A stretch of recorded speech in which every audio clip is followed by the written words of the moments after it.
आपसे भी मैं पूछना चाहूँगा, आप इसमें फिल्म में जयप्रकाश नारायण की भूमिका में हैं। कितना पढ़ा आपने जेपी को इस फिल्म को करने से पहले, या क्या? मैं तो उस दौर से हूँ जिस दौर में मैं नेशनल स्कूल ऑफ ड्रामा में था, जब 1975 में इमरजेंसी लगी थी। बाकी मुझे खुद ज़्यादा रिसर्च करने की ज़रूरत नहीं पड़ी, क्योंकि कंगना ने सब कुछ करके आई थी, सबका होमवर्क खुद ही करके आई थी। अभी आप इससे पहले हम इमरजेंसी के बारे में बात कर रहे थे। आई थिंक अब टाइम आ गया है इस फिल्म की सिनेमैटिक ब्रिलियंस के बारे में बात करना चाहिए। हर फिल्म जो फिल्म मेकर बनाता है वो ऑब्वियसली रिसर्च करते हैं। This will be one of the finest films made on any political subject cinematically. जब हम JFK की बात करते हैं जिस इंटरनेशनल सिनेमा में, अब इस फिल्म को हमको कंट्रोवर्सी से कि कैसे बनी, क्या हुआ, अब हम इसको इससे ऊपर वाले प्लेटफॉर्म पे ले जाना चाहिए कि now watch the film how a girl in this case from, ये इतना एफर्टलेस काम करती हैं कि इसके पीछे कितनी मेहनत करती हैं उसका अंदाज़ा नहीं करवाती हैं।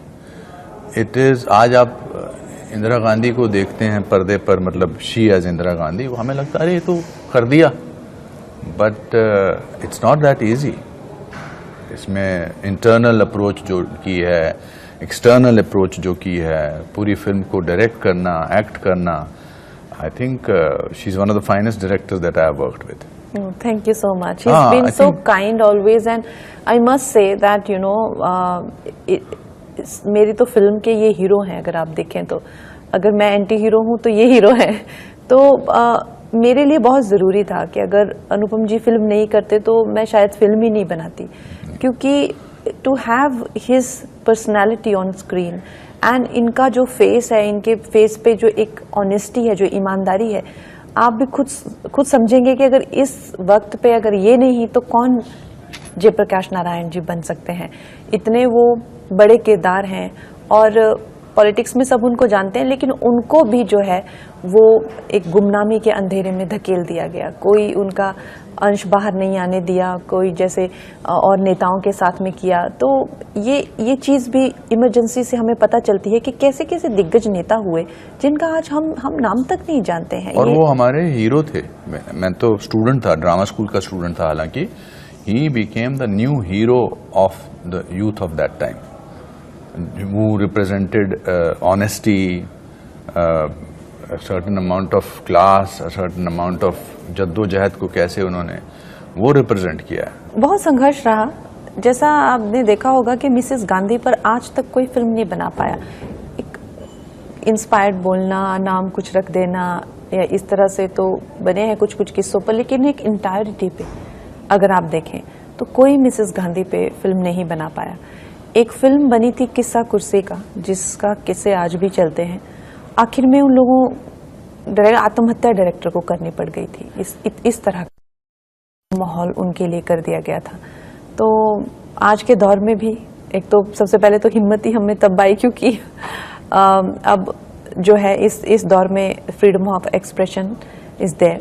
और चाहे ठीक है, हमें ये फिल्म न जाने कितने समूहों को दिखानी पड़ी, ये फिल्म की हर चीज़, चाहे वो अगर आप देखें डॉक्यूमेंटेड हिस्ट्रीज हो, प्रमाण देना हो, कहाँ से है क्या सोर्स देना हो, वो हमने एक एक चीज़ पे हमारी फिल्म की स्क्रूटनी हुई है। एक एक चीज़ पे उसको पार करते हुए, उसको लांघते हुए आज हम यहाँ पर आए हैं। तो we have lot of faith in our constitution, country और सेंसर बोर्ड जिन्होंने आज हमें अलाउ किया है। we are very happy and very eager to show the film to the world.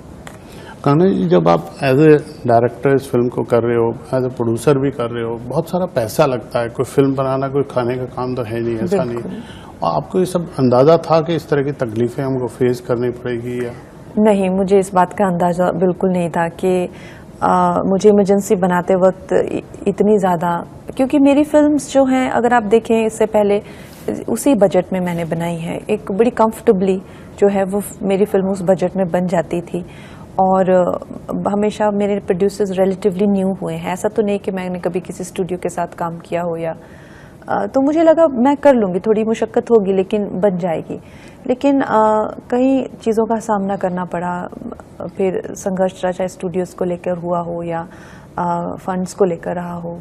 तो इस तरह के कई, और सबसे बड़ी बात कि ये चीज़ को लेकर सबको हमेशा से कॉन्फिडेंस नहीं था कि ये फिल्म बना तो दें लेकिन क्या कभी रिलीज हो पाएगी क्या नहीं, और ये भी था कि अब 24 इलेक्शंस तक ये बना पाएगी कि नहीं, फिर इलेक्शन के बाद क्या होता है क्या नहीं। जैसे कि मैं सो रहा हूँ तो पिताजी को जगाना है मुझे, तो वो डायरेक्ट उठाने के बजाय, और हिंसा की परंपरा मेरे यहाँ नहीं थी सौभाग्य से, तो वो क्या करते थे कि उस कमरे में आ जाएंगे या बाहर से गुजरेंगे और चौपाई बोलेंगे, प्रात काल उठ गए रघुनाथा